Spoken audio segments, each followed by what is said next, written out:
Welcome back to our channel. ಇಲ್ಲಿ ನಾನು ಕರ್ಜಿಕಾಯ್ದು ಟಫಿಂಗ್ ready ಮಾಡ್ತಾ ಇದ್ದೀನಿ. ಲೋಟದಳತೆನೇ ನಾನು ತೊಗೊಂಡಿರೋದು 3 ಲೋಟ ಕೊಬ್ಬರಿ ಹಾಕ್ತಾಯಿದ್ದೀನಿ ಮತ್ತು 1.5 ಲೋಟ ಎಳ್ಳು ಹಾಕ್ತಾಯಿದ್ದೀನಿ. ಹಾಗೆ ಸಕ್ಕರೆ ಬಂದು ಕೊಬ್ಬರಿ ಅಳತೆಗೆ ತೊಗೊಂಡಿದ್ದೀನಿ. ಕೊಬ್ಬರಿ ಅಳತೆಗೆ ಸಕ್ಕರೆ ತೊಗೊಂಡ್ರೆ ಸ್ವೀಟ್ ಕರೆಕ್ಟಾಗಿರುತ್ತೆ. ಹಂಗಾಗಿ 3 ಲೋಟ ನಾನು ಸಕ್ಕರೆ ಹಾಕೋತಾ ಇದ್ದೀನಿ. ಇದನ್ನು ಪೌಡ್ರು ಮಾಡಿ ಕೂಡ ಹಾಕೋಬೋದು, ಹಾಗೇನಾದರೂ ಹಾಕೋಬೋದು. ಹಂಗೆ ಹಾಕ್ಕೊಂಡ್ರೆ ಚೆನ್ನಾಗಿರುತ್ತೆ ಅಂತ ಅನಿಸುತ್ತೆ. ಪೌಡ್ರು ಮಾಡಿ ನಾನು ಯಾವತ್ತೂ ಹಾಕಿಲ್ಲ, ಹಾಗಾಗಿ ಹಾಗೇ ಹಾಕೋತಾ ಇದ್ದೀನಿ. 2 ಗ್ಲಾಸ್ ಹುರ್ಗಡ್ಲೆನ ತರ್ತರಿಯಾಗಿ ಪೌಡ್ರ್ ಮಾಡ್ಕೊಂಡಿದ್ದೀನಿ. ಬ್ಯಾಚ್ ವೈಸ್ ಮಾಡಿಕೊಂಡು ಮಿಕ್ಸ್ ಮಾಡ್ತಾಯಿದ್ದೀನಿ.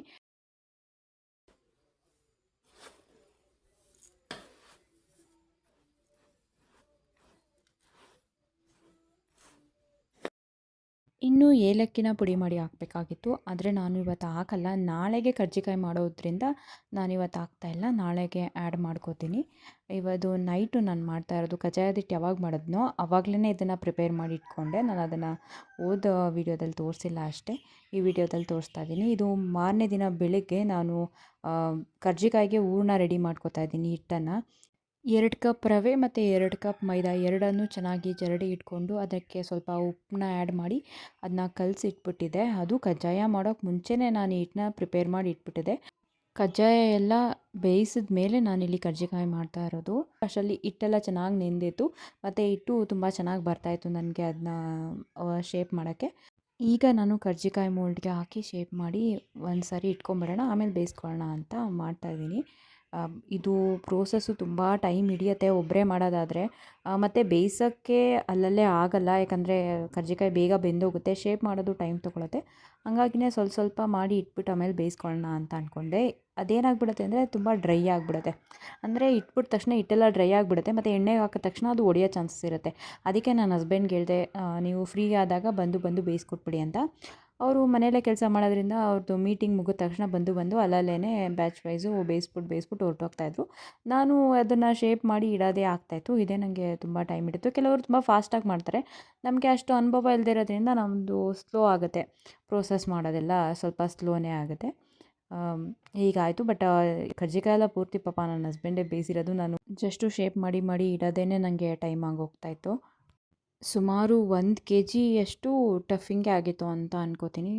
ಅದಕ್ಕೆ ಅರ್ಧ kg ರವೆ ಮತ್ತು ಅರ್ಧ kg ಮೈದಾ ಹಿಡಿತು ನನಗೆ. ನಾನು ಮತ್ತೆ ಕಲಿಸ್ಕೊಂಡೆ, ಅಷ್ಟು ಆಯಿತು. ಒಟ್ಟು 80-90 ಕರ್ಜಿಕಾಯಿ ಆಯಿತು 1 kgಲಿ. ಇದು ನಾನು ಲೆಕ್ಕ ಹಾಕ್ಕೊಂಡಿದ್ದು. ಮೇ ಬಿ ನನಗೆ ನೆಕ್ಸ್ಟ್ ಇಯರ್ ಈಸಿ ಆಗುತ್ತೆ ಅಂತ. ಈ ವರ್ಷ ಹಬ್ಬ ಸ್ವಲ್ಪ ಸಿಂಪಲಾಗೇ ಮಾಡ್ತಾ ಇರೋದು, ನಾವು ಯಾರನ್ನೂ ಕರೆದಿಲ್ಲ. ನನಗಿವಾಗ ಕರ್ಜಿಕಾಯಿ ಆಯಿತು. ಇವಾಗ ನಾನು ಚಿಕ್ಕಿನ ಉಂಡೆ ಮಾಡಬೇಕು. ಎಳ್ಳುಂಡೆಲಿ ಮಾಡ್ತಾರಲ್ಲ ಅದು ಮಾಡಬೇಕು. ಆಲ್ರೆಡಿ 9 ಗಂಟೆ ಮಾಡಿಬಿಟ್ಟೆ ಮಲ್ಕೊಳ್ಳೋಣ ಅಂತ ಅಂದ್ಕೊಂಡಿದ್ದೀನಿ. ಅಷ್ಟೊಳಗೆಲ್ಲ ಚಿಕನ್ ಉಂಡೆ ಮಾಡಿ ಸ್ನಾನ ಮಾಡಿಬಿಟ್ಟು ಮಲ್ಕೊಳ್ಳೋಣ ಅಂತ ಅಂದ್ಕೊಂಡಿದ್ದೆ, ಬಟ್ ಆಗಲಿಲ್ಲ. ಇವಾಗ ಚಿಕನ್ ಉಂಡೆಗೆ ರೆಡಿ ಮಾಡ್ಕೊಳ್ಳೋಣ. ಕರ್ಜಿಕಾಯಿ ಆಯಿತು. ಇವಾಗ ನಾನಿಲ್ಲಿ 1 ಸೇರು ಎಳ್ಳಿಗೆ 2 ಅಚ್ಚು ಬೆಲ್ಲ ತೊಗೊಂಡಿದ್ದೀನಿ, ಅಂದರೆ 2 ಲೋಟ ಬೆಲ್ಲ ಸಾಕಾಗತ್ತೆ ತೊಗೊಂಡಿದ್ದೀನಿ. ಅದಕ್ಕೆ ನೀರು ಹಾಕ್ತಾಯಿದ್ದೀನಿ, ಸ್ವಲ್ಪ ಜಾಸ್ತಿನೇ ಹಾಕ್ತಾಯಿದ್ದೀನಿ, ಯಾಕಂದರೆ ಅದನ್ನ ನಾನು ಸೋಸ್ಕೋಬೇಕಲ್ವ, ಸೋಸ್ಕೊಂಡು ಮತ್ತೆ ಇಲ್ಲಿ ಬೇಯಿಸ್ಕೊತಾ ಇದ್ದೀನಿ. ಬೆಲ್ಲ ನಮಗೆ ಇದು ಕಜ್ಜಾಯದಷ್ಟು ಎಳೆ ಪಾನಕ ಬರೋ ಅಗತ್ಯ ಇಲ್ಲ, ಒಂದು ಸ್ವಲ್ಪ ಗಟ್ಟಿ ಪಾನಕ ಆದರೆ ಸಾಕು. ಈ ತಂಬಿಟ್ಟಿಗೆ ನಾವು ತೊಗೋತೀವಿ ಗೊತ್ತಾ, ಬೆಲ್ಲದ ಪಾನಕ ಅಷ್ಟಾದ್ರೂ ಸಾಕು. ತಂಬಿಟ್ಗೂ ನಾವು ಸ್ವಲ್ಪ ಗಟ್ಟಿ ಪಾನಕನೇ ತೊಗೊಳ್ಳೋದು, ಯಾಕಂದರೆ ಹಾಳಾಗಲ್ಲ ಮತ್ತು ಟೇಸ್ಟ್ ವೈಸ್ ತುಂಬ ಚೆನ್ನಾಗಿರತ್ತೆ ಅಂತ. ಸೊ ಅಷ್ಟು ಗಟ್ಟಿ ಪಾನಕ ಬಂದ ತಕ್ಷಣ ಇಲ್ಲಿ ನಾನು ಹಾಕ್ತಾಯಿದ್ದೀನಿ. 1 kg ಎಳ್ಳನ್ನ ನಾನು ಚೆನ್ನಾಗಿ ಮಿಕ್ಸಿ ಮಾಡ್ಕೊಂಡಿದ್ದೀನಿ. ಮಿಕ್ಸಿ ಮಾಡ್ಕೊಂಡು ಹಾಕ್ತಾ ಇರೋದು. ಇಲ್ಲಿ ಒಂದು 4.5 ಲೋಟದಷ್ಟು ಆಯಿತು ನನಗೆ 1 kg ಎಳ್ಳು. ಅಂದರೆ ನಾನು ಲೋಟದಳ್ತಾನೆ ತೊಗೊಂಡಿದ್ದೆ, 4 ಲೋಟ ತೊಗೊಂಡಿದ್ದೆ, 4.5 ಲೋಟ ಆಯಿತು. ಮಿಕ್ಸಿ ಮಾಡಿದಾಗ ಸ್ವಲ್ಪ ಜಾಸ್ತಿ ಆಗಿರತ್ತೆ ಹಿಟ್ಟು. ಅದೆಲ್ಲನೂ ಪೂರ್ತಿ ಹಾಕ್ತಾಯಿದ್ದೀನಿ. ಮತ್ತು ನಾನು ಒಂದು 2 ಹಿಡಿಯಷ್ಟು ಕೊಬ್ಬರಿ ಯೂಸ್ ಮಾಡ್ತಾಯಿದ್ದೀನಿ, ಅದಕ್ಕೆ ಜಾಸ್ತಿ ಯೂಸ್ ಮಾಡ್ತಾಯಿಲ್ಲ. ಒಂದು ಕೈ ಅಳತೆಯಲ್ಲಿ 3 ಹಿಡಿಯಷ್ಟು ನಾನು ಕೊಬ್ಬರಿ ಹಾಕ್ತಾಯಿದ್ದೀನಿ. ಆ ಕೊಬ್ಬರಿನೂ ಕೂಡ ನಾನು ಚೆನ್ನಾಗಿ ತುರ್ಕೊಂಡು ಅದನ್ನು ತರ್ತರಿಯಾಗಿ ಮಿಕ್ಸಿ ಮಾಡಿಕೊಂಡು ಅದಾದಮೇಲೆ ಅದನ್ನ ಹಾಕ್ತಾ ಇರೋದು. ಮಿಕ್ಸಿ ಮಾಡ್ಕೋಬೇಕು, ಇಲ್ಲಾಂದರೆ ಅಷ್ಟು ಚೆನ್ನಾಗಿರಲ್ಲ, ಉಂಡೆ ಎಲ್ಲ ಒಡೆಯೋ ಚಾನ್ಸಸ್ ಇರುತ್ತೆ. ಚಿಕನ್ ಉಂಡೆ ತುಂಬ ಕಷ್ಟ, ಅದು ಒಡೆಯೋ ಚಾನ್ಸಸ್ ಇರುತ್ತೆ ಎಣ್ಣೆಗೆ ಹಾಕಿದಾಗ. ಹಾಗಾಗಿ ಸ್ವಲ್ಪ ಎಲ್ಲನೂ ತರ್ತರಿಯಾಗಿಯೇ ರುಬ್ಕೋಬೇಕು. ಅದಾದಮೇಲೆ ಕಡಲೆ ಕೂಡ ನಾನು ಇಲ್ಲಿ ರುಬ್ಬಿಟ್ಕೊಂಡಿದ್ದೀನಿ. ಕಡಲೆನ ನಾನು ಅಳತೆ ಪ್ರಮಾಣದಲ್ಲಿ ತೊಗೊಂಡಿಲ್ಲ, ನಾನು ಜಸ್ಟ್ ಬೈಂಡಿಂಗಿಗೆ ಯೂಸ್ ಮಾಡ್ತಿರೋದ್ರಿಂದ ಅದು ಸ್ವಲ್ಪ ಗಟ್ಟಿಯಾಗಬೇಕು, ಅಂದರೆ ಉಂಡೆ ಕಟ್ಟೋ ಆದಾಗ ಬರಬೇಕು, ಅದಕ್ಕೋಸ್ಕರ ನಾನು ಹಾಕ್ಕೊಳ್ಳೋದು. ಅದು ಎಷ್ಟು ಹಿಡಿಯುತ್ತೋ ಅಷ್ಟು ಹಾಕ್ತೀನಿ. ಸದ್ಯಕ್ಕೆ ನಾನಲ್ಲಿ ಒಂದು 2 ಲೋಟದಷ್ಟು ಪೌಡ್ರ್ ಮಾಡ್ಕೊಂಡಿದ್ದೆ, ಅದರಲ್ಲಿ 1-1.5 ಲೋಟ ಹಾಕಿದ್ದೀನಿ ನಾನು. ಆಮೇಲೆ ಲಾಸ್ಟಲ್ಲಿ ಏಲಕ್ಕಿ ಪೌಡ್ರ್ ಹಾಕಿ ತಿರುವ್ಕೊಂಡ್ರೆ ಮುಗಿಯುತ್ತೆ. ಬಟ್ ನಂದು ಚಿಕನ್ ಉಂಡೆ ಇದು ಏನು ಟಫಿಂಗ್ ಇತ್ತು ಇದ್ರದ್ದು ಒಳಗಡೆ ಹಾಕುವಂಥವು ಈ ಟಫಿಂಗ್ ಚೆನ್ನಾಗಿ ಬಂತು. ತುಂಬ ಟೇಸ್ಟಿಯಾಗಿ ಬಂತು. ಆದರೆ ಹೂರ್ಣ ಎಡವಟ್ಟಾಯಿತು. ಯಾಕೆ ಗೊತ್ತಾ? ನಮ್ಮ ಕಡೆ ಎಲ್ಲ ಮೈದಾ ಹಿಟ್ಟು ಯೂಸ್ ಮಾಡ್ತಾರೆ. ನಾನು ಮೈದಾ ಹಿಟ್ಟು ಯೂಸ್ ಮಾಡೋದು ಬೇಡ ಅಂತ ಹೇಳ್ಬಿಟ್ಟು ನಾನೇನು ಮಾಡಿದೆ, ಯೂಟ್ಯೂಬಲ್ಲೇ ನೋಡಿಕೊಂಡು ಈ ಅಕ್ಕಿ ಹಿಟ್ಟು, ಉದ್ದಿನ ಕಾಳೆಲ್ಲ ಸಮ ಪ್ರಮಾಣದಲ್ಲಿ ನೆನೆ ಹಾಕಿ ಅದನ್ನು ಆಡಿಸ್ಕೊಂಡು ಚೆನ್ನಾಗಿ ಹಾಕಿದ್ನ. ಚೆನ್ನಾಗಿ ಬಂತು ಫಸ್ಟ್ನೇದು. ಬಟ್ ಅದಾದಮೇಲೆ ಒಡೆಯೋಕ್ಕೆ ಸ್ಟಾರ್ಟ್ ಆಯಿತು. ಯಾಕೆ ಅಂತ ಗೊತ್ತಿಲ್ಲ. ನನ್ನ ಹಸ್ಬೆಂಡ್ ಅಂತೂ ನನ್ನ ಆಡಿಕೊಂಡು ನಕ್ಕಿ ಸಾಕಿದ್ರು. ಬಂತು. ಆಮೇಲೆ ಒಂದು 10-20 ವೇಸ್ಟ್ ಆಯಿತು ಅಂತಲೇ ಹೇಳ್ಬೋದು. ಅದಾದಮೇಲೆ ಚೆನ್ನಾಗಿ ಬಂತು. ಏನಿಲ್ಲ, ಪರವಾಗಿಲ್ಲ. ಬಟ್ ಕಲರ್ ಬರಲಿಲ್ಲ. ನಾನು ಅಂದ್ಕೊಂಡೆ ಇಲ್ಲಿಗೆ ಅರಿಶಿನ ಹಾಕಬೇಕಿತ್ತು ಅಂತ. ಈ ಥರ ಎಡವಟ್ಟಾಯಿತು. ಓಕೆ, ನೆಕ್ಸ್ಟ್ ಟೈಮ್ ನಾನು ಕಲಿತೀನಿ. ಇನ್ನೂ ಚೆನ್ನಾಗಿ ಚಿಕನ್ ಉಂಡೆ ಮಾಡ್ತೀನಿ ಅಂತ ಅಂದ್ಕೊಂಡಿದ್ದೀನಿ.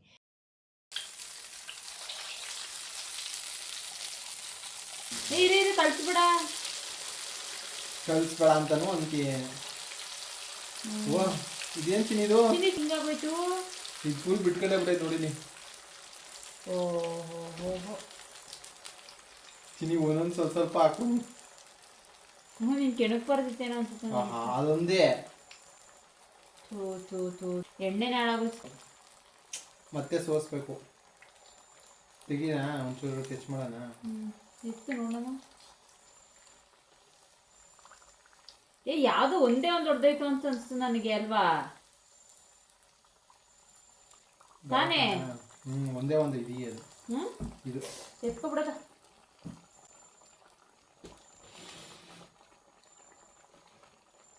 ಸರಿಗೆ ಅದೆಷ್ಟು ಚೆನ್ನಾಗಿ ಬಂತು ಫಸ್ಟ್ನೇದು. ನೀನು ಸ್ವಲ್ಪ ವೆಯ್ಟ್ ಮಾಡು. ಅಂದರೆ ಜಾಸ್ತಿ ಎಲ್ಲ ಹಾಕ್ಬಿಟ್ರೆ ಸ್ವಲ್ಪ ಒಂದೊಂದೆರಡೆರಡು ಒಡೆದೋಗ್ಬಿಡೋದು. ಅದಕ್ಕೆ ಏನು ಮಾಡಿದ್ವಿ, ಒಂದೊಂದು ಎರಡೆರಡು ಮೂರು ಹಿಂಗೇ ಬೇಯಿಸ್ಕೊಂಡ್ವಿ. ಇದಕ್ಕೆ ಸ್ವಲ್ಪ ಟೈಮ್ ಜಾಸ್ತಿನೇ ಆಗೋಯಿತು. ಒಂದು ಅರ್ಧ ಗಂಟೆಲಿ ಆಗೋ ಕೆಲಸ 1 ಗಂಟೆ ಆಯಿತು. ಮೇ ಬಿ ಒಂದು ಜಾಸ್ತಿ ಹಾಕಿ ಬೇಯಿಸಿದ್ರೆ 1/4 ಗಂಟೆನೇ ಆಗೋಗ್ಬಿಡ್ತಿತ್ತೇನೋ ಎಲ್ಲ. ಬಟ್ ಒಂದೊಂದೇ ಬೇಯಿಸ್ಕೊಂಡು ಸ್ವಲ್ಪ ಜಾಸ್ತಿನೇ ಆಯಿತು.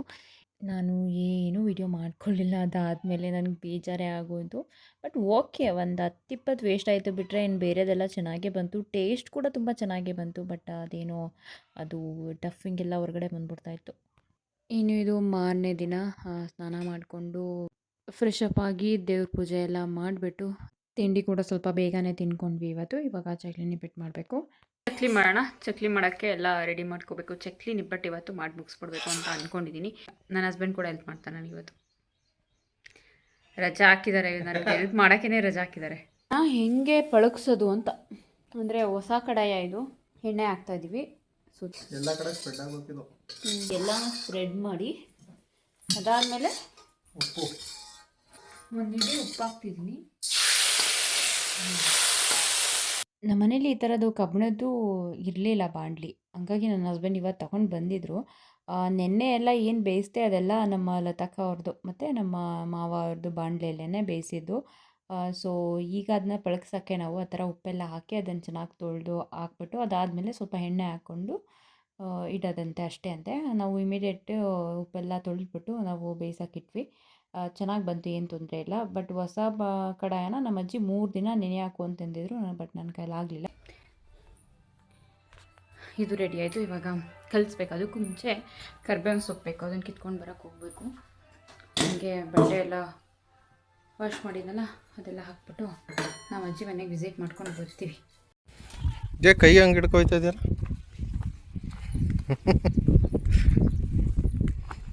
ಕಡಲೆ ಬೀಜ, ಹುರ್ಗಡ್ಲೆ ಮತ್ತು ಮೆಣಸಿಕಾಯಿ ಎಲ್ಲ ಚೆನ್ನಾಗಿ ತರತರೆಯಾಗಿ ಪುಡಿ ಮಾಡ್ಕೊಂಡು ಇಟ್ಬಿಟ್ಟು ಬಟ್ಟೆ ಕೂಡ ಒಣಗಾಕ್ಬಿಟ್ಟು ನಮ್ಮ ಅಜ್ಜಿ ಮನೆಗೆ ಹೋಗ್ತಾಯಿದ್ದೀನಿ. ನಮ್ಮ ಅಜ್ಜಿ ಒಬ್ಬರೇ ಇರೋದು. ನಮ್ಮ ಶ್ವೇತಕ್ಕ ಇನ್ನೂ ಬಂದಿಲ್ಲ. ಅವಳು ಬಂದಮೇಲೆ ಎಲ್ಲ ಮಾಡ್ಕೊಳ್ಳೋಣ ಅಂತಿದ್ರು. ಬಟ್ ಅವಳು ಬರೋಕ್ಕಾಗಲಿಲ್ಲ. ಯಾಕಂದರೆ ನಮ್ಮ ಮಾವನಿಗೆ ಸ್ವಲ್ಪ ಹುಷಾರಿಲ್ಲ. ಅವರು BP ಪೇಷಂಟ್ ಆಗಿರೋದ್ರಿಂದ ಅವ್ರಿಗೇನೋ ಸ್ವಲ್ಪ ವೇರಿಯೇಷನ್ ಆಗಿಬಿಟ್ಟು ಆಸ್ಪತ್ರೆಗೆ ಓಡಾಡ್ತಾಯಿದ್ರು. ಹಂಗಾಗಿ ಬರಲಿಲ್ಲ.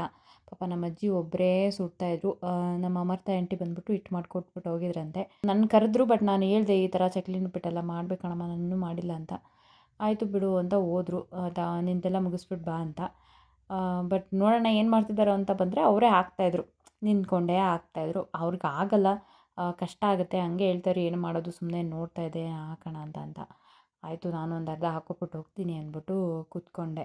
ಒಂದು ಅರ್ಧ ತಟ್ಟಾಕ್ತೆ ಅಷ್ಟೇ, ಇನ್ನು ಅರ್ಧ ತಗೊಂಡೋಗ್ಬಿಡವ ನೀನೇ ಅಂತಂದರು. ಅಯ್ಯೋ ಇಲ್ಲ ಬಿಡಮ್ಮ, ಇಲ್ಲೇ ಹಾಕ್ಕೊಂಡ್ರಾಯ್ತು, ಸಂಜೆ ಬರ್ತೀನಿ ನಂದೆಲ್ಲ ಮುಗಿಸ್ಬಿಟ್ಟು ಅಂದ್ಬಿಟ್ಟು ನಾನು ಮನೆಗೆ ಬಂದುಬಿಟ್ಟೆ. ಈಗ ನೈಲ್ ಪಾಲಿಶ್ ಎಲ್ಲ ರಿಮೂವ್ ಮಾಡ್ತಿದ್ದೀನಿ.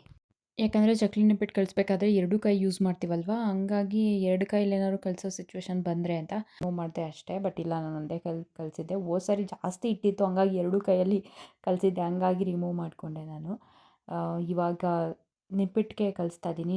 ನಾನು ಹೆಸರು ಬೇಳೆನ ನೆನೆ ಹಾಕಿದ್ದೆ, ಅದನ್ನು ಕೂಡ ಹಾಕ್ಕೊಳ್ತಾ ಇದ್ದೀನಿ. ಮತ್ತು ತರಕಾರಿಯಾಗಿ ಚಚ್ಕೊಂಡಿದ್ದಂಥ ಕಡಲೆ ಬೀಜ ಮತ್ತು ಹುರ್ಗಡ್ಲೆ ಅದೆಲ್ಲ ಹಾಕ್ಕೊತಾ ಇದ್ದೀನಿ. ಮತ್ತು ಚಿಲ್ಲಿ ಫ್ಲೇಕ್ಸ್ ನಾನೇ ಹೋಮ್ ಮೇಡ್ ಮಾಡ್ಕೊಂಡಿದ್ನಲ್ಲ, ಅದು ಕೂಡ ಹಾಕ್ತಾಯಿದ್ದೀನಿ. ಅದಾದಮೇಲೆ ಕರಿಬೇವು ಮತ್ತು ಒಂದು ಸ್ವಲ್ಪ ಇಂಗು, ಉಪ್ಪು ಎಲ್ಲನೂ ಹಾಕ್ತಾಯಿದ್ದೀನಿ. ಎಳ್ಳು, ಸ್ವಲ್ಪ ಜೀರಿಗೆ ಹಾಕ್ತಾಯಿದ್ದೀನಿ. ಆದರೆ ಚಿಲ್ಲಿ ಪೌಡ್ರ್ ಯೂಸ್ ಮಾಡ್ತಾಯಿಲ್ಲ, ನಾನು ಮಿಲ್ ಮಾಡಿಸ್ಬೇಕಾದ್ರೇ ಮೆಣಸಿನ್ಕಾಯಿನ ಹಾಕಿ ಪೌಡ್ರ್ ಮಾಡಿಸಿದ್ದೆ, ಹಾಗಾಗಿ ಅದನ್ನ ಹಾಕ್ತಾಯಿಲ್ಲ. ಮತ್ತು ಕರಿಬೇವೆಲ್ಲ ಹಾಕಿ ಅದಾದ ನಂತರ ಎಣ್ಣೆ ಹಾಕ್ತಾಯಿದ್ದೀನಿ ನಾನಿಲ್ಲಿ. ಇಲ್ಲಿ ಡಾಲ್ಡಾ ಯೂಸ್ ಮಾಡ್ತಾರೆ ನಮ್ಮ ಕಡೆ ಎಲ್ಲ. ನಾನು ಯಾವುದೇ ರೀತಿ ಡಾಲ್ಡಾ ಯೂಸ್ ಮಾಡಿಲ್ಲ, ಎಣ್ಣೆನೇ ಹಾಕಿದ್ದೀನಿ. ಇಲ್ಲಿ ಬೆಣ್ಣೆ ಕೂಡ ಹಾಕ್ಕೋಬೋದು. ಬೆಣ್ಣೆ ಹಾಕಲಿಲ್ಲ, ಎಣ್ಣೆನೇ ಹಾಕ್ಕೊಂಡೆ. ಬೆಣ್ಣೆ ಕರಗಿಸೋಕ್ಕೆ ನನ್ನ ಹಸ್ಬೆಂಡ್ಗೆ ಹೇಳ್ಬೇಕಿತ್ತು, ಅವರು ಕಷ್ಟ ಆಗ್ತಾಯಿತ್ತು. ನನಗೂ ಹೇಳೋಕ್ಕೂ ಕಷ್ಟ ಅನಿಸ್ತಾಯಿತ್ತು ಒಂದು ಸಾರಿ ಕೂತ್ಬಿಟ್ಟ ತಕ್ಷಣ. ಅದಕ್ಕೋಸ್ಕರ ಎಣ್ಣೆನೇ ಬಿಸಿ ಮಾಡಿ ಹಾಕಿ ಅಂತಂದೆ. ಅವರು ಎಣ್ಣೆನೇ ಬಿಸಿ ಮಾಡಿ ಹಾಕಿದ್ರು. ಅದಾದಮೇಲೆ ಬಿಸಿನೀರನ್ನ ಚೆನ್ನಾಗಿ ಕುದಿಸ್ಕೊಂಡು ನಾನೀಗ ಬಿಸಿನೀರು ಹಾಕ್ಕೊಂಡು ಕಲಿಸ್ತಾ ಇದ್ದೀನಿ. ನೀರು ಜಾಸ್ತಿ ಯೂಸ್ ಮಾಡಬಾರ್ದು. ನಿಮಗೆ ಸ್ವಲ್ಪ ಸಾಫ್ಟಾಗಿ ಕ್ರಂಚಿ ಥರ ಬರಬೇಕು, ತುಂಬ ಹಾರ್ಡಾಗಿರಬಾರ್ದು ಅಂದರೆ ಎಣ್ಣೆನೇ ಜಾಸ್ತಿ ಯೂಸ್ ಮಾಡಬೇಕು, ಇಲ್ಲ ಬೆಣ್ಣೆ ಯೂಸ್ ಮಾಡಬೇಕು.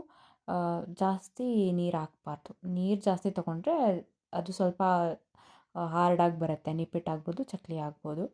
ನಿಪ್ಪಟ್ಟಿಗೆ ಸ್ವಲ್ಪ ಸಾಲ್ಟ್ ಕಡಿಮೆ ಹಾಕ್ಬಿಟ್ಟಿದ್ದೀನಿ ಈ ಸರಿ ನಾನು. ಹೋದ ಸಾರಿ ಕರೆಕ್ಟಾಗಿತ್ತು, ಈ ಸಾರಿ ನಿಪ್ಪಟ್ಟಿಗೆ ಸಾಲ್ಟ್ ಕಡಿಮೆ ಆಯಿತು. ಹೋದ ಸಾರಿ ಚಕ್ಕಲಿಗೆ ಸಾಲ್ಟ್ ಕಡಿಮೆ ಮಾಡಿದ್ದೆ, ಈ ಸಾರಿ ನಿಪ್ಪಟ್ಟಿಗೆ ಸಾಲ್ಟ್ ಕಡಿಮೆ ಮಾಡಿದ್ದೀನಿ.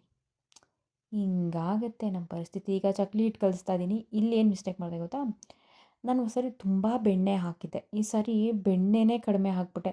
ನನ್ನ ಹಸ್ಬೆಂಡ್ಗೆ ಕರಗ್ಸೋಕೆ ಹೇಳಿದ್ನಲ್ವ, ಅವರು ಸಾಕಾ ಅಂತ ಕೇಳ್ತಾರೆ, ಸಾಕು ಅಂತ ಅಂದ್ಬಿಟ್ಟೆ. ಸೊ ಅದೊಂದು ನನಗೆ ಕಲಿಸ್ತಾ ಅದು ಯಾವ ಮೂಡಲ್ಲಿದ್ನೋ ನಾನು ಬೆಣ್ಣೆ ಹಾಕೋದು ಕಡಿಮೆ ಮಾಡಿಬಿಟ್ಟಿದ್ದೀನಿ. ನಮ್ಮ ಕಡೆ ಎಲ್ಲ ಡಾಲ್ಡಾ ಯೂಸ್ ಮಾಡ್ತಾರೆ, ನಾನು ಡಾಲ್ಡಾ ಯೂಸ್ ಮಾಡೋದಿಲ್ಲ ಏನಕ್ಕೂನುವೆ. ಸೊ ಚಕ್ಕಲಿ ಕೂಡ ಆಯಿತು. ನಾನು ಆವಾಗಲೇ ಹೇಳ್ದಂಗೆ ಅದು ಕೂಡ ನಾನು ಏನು ಕ್ಯಾಪ್ಚರ್ ಮಾಡೋಕ್ಕಾಗಲಿಲ್ಲ ಜಾಸ್ತಿ. ಯಾಕಂದರೆ ಟೈಮ್ ಆಯ್ತಾ ನಾವು ಟಯರ್ಡ್ ಆಗಿರ್ತೀವ, ಇಷ್ಟೊತ್ತಿಗೆ ಮುಗಿದ್ರೆ ಸಾಕಪ್ಪ ಅಂತ ಅನಿಸ್ಬಿಟ್ಟಿರುತ್ತೆ. ಯಾವ ವೀಡಿಯೋ ಮಾಡ್ಕೊಳ್ಳೋದ್ರಲ್ಲೂ ಮನಸ್ಸಿರಲ್ಲ. ಎಲ್ಲ ಮುಗಿಸ್ಬಿಟ್ಟು ನಾವು ಹಂಗೆ ನಾನು ನನ್ನ ಹಸ್ಬೆಂಡ್ ಇಬ್ಬರು ತಿರ್ಗಾಡ್ಕೊಂಡು ಹೋದ್ವಿ ನಮ್ಮ ಲತಾ ಆಂಟಿ ಮನೆ ಹತ್ರ. ಅವರು ಒಂದಷ್ಟು ತಿಂಡಿ ತೊಗೊಂಡು ಬಂದು ಮುಂದೆ ಇಟ್ಟರು. ಸ್ವಲ್ಪ ಬೇಜಾರು ಕಳೆಯೋಕೆ ಹೋಗ್ತೀವಿ ಅಷ್ಟೇ, ಹಂಗೆ ಒಂದೊಂದು ಎತ್ಕೊಂಡು ತಿನ್ಕೊಂಡು, ಇನ್ನೇನು ಬೇಡ ಆಂಟಿ ತೊಗೊಂಡೋಗ್ಬಿಡಿ ಅಂದ್ಬಿಟ್ಟು ಜಸ್ಟ್ ಒಂದೆರಡು ತೊಗೊಂಡು ತಿಂದ್ಕೊಂಡು ತೊಪ್ಪೆ ಎತ್ಕೊಂಡು ಬಂದೆ ಮನೆಗೆ. ತೊಪ್ಪೆ ಬಂದ್ಬಿಟ್ಟು ನಾಳೆ ಬಾಗಿಲು ತಾರ್ಸೋಣ ಅಂತೇಳ್ಬಿಟ್ಟು ಇವಾಗಲೇ ತೊಗೊಂಡು ಬಂದು ಇವಾಗಲೇ ತಾರಿಸ್ಬಿಟ್ಟು ಮಲ್ಕೊಬಿಡ್ತೀನಿ. ಬೆಳಗ್ಗೆಗೆಲ್ಲ ಸ್ವಲ್ಪ ಕಷ್ಟ ಆಗಿಬಿಡುತ್ತೆ, ಮತ್ತು ಅಲ್ಲೆಲ್ಲ ವೆಟ್ಟಾಗೇ ಇರುತ್ತೆ. ಓಡಾಡೋರೆಲ್ಲ ತುಳಿದು ಇನ್ನೂ ಗಲೀಜಾಗಿಬಿಡುತ್ತೆ ಅಂತ ನೈಟ್ ಹೊತ್ತಲ್ಲೇ ನಾನು ಹಾಕೋದು ಸಗಣಿ ನೀರು. ಬೆಳಗ್ಗೆಗೆ ಜಸ್ಟು ನೀರು ಹಾಕ್ಬಿಟ್ಟು ರಂಗೋಲಿ ಬಿಡ್ತೀನಿ ಅಷ್ಟೇ. ಇದಾಗಿತ್ತು ನನ್ನ ಎಲ್ಲ ತಿಂಡಿಗಳ ಪ್ರಿಪ್ರೇಷನ್. ಈ ವ್ಲಾಗ್ನ ಇಲ್ಲಿಗೆ ಎಂಡ್ ಮಾಡ್ತೀನಿ. ಮತ್ತೊಂದು ವಿಡಿಯೋ ಜೊತೆ ಸಿಗ್ತೀನಿ ಅಂತ ಹೇಳ್ತಾ ಥ್ಯಾಂಕ್ಸ್ ಫಾರ್ ವಾಚಿಂಗ್.